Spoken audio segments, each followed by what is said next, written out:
Көп адамдарда ешкімді көргісі келмегенде, еш нәрсе жасағысы келмегенде, тек жата бергісі келеді, энергиясы жоқ.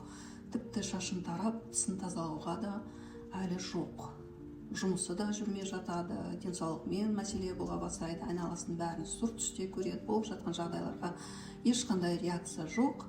Көңіл күйі өте қатты түсіп кетеді. Осындай кезде адамдар не ойлайды? Маған көз тиді, немесе маған дуа жасады деп ойлайды. Жаңсақ пікірге берілмеңіз, бұл депрессияның алғашқы белгілері.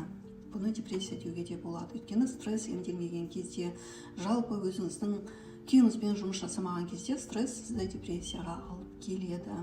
Ондай депрессия болған кезде сізбен тек қана психотерапевт жұмыс жасайды. Бұндай кезде дәрілер ішуге мәжбүр боласыз. Сондықтан да адамдарға осындай белгілер басталмай тұрып, өзіңіздің стресске кіріп кеткен кезде сіз мамандармен жұмыс жасауыңыз керек, жалпы жағдайыңызды жақсартуыңыз керек, депрессияға жеткізбеуіңіз керек. Сондықтан да осындай стресске кіріп кететін болсаңыз, консультация жазыңыз, терапия алыңыз. Ол үшін төменге стресс сөзін жазып кетіңіз.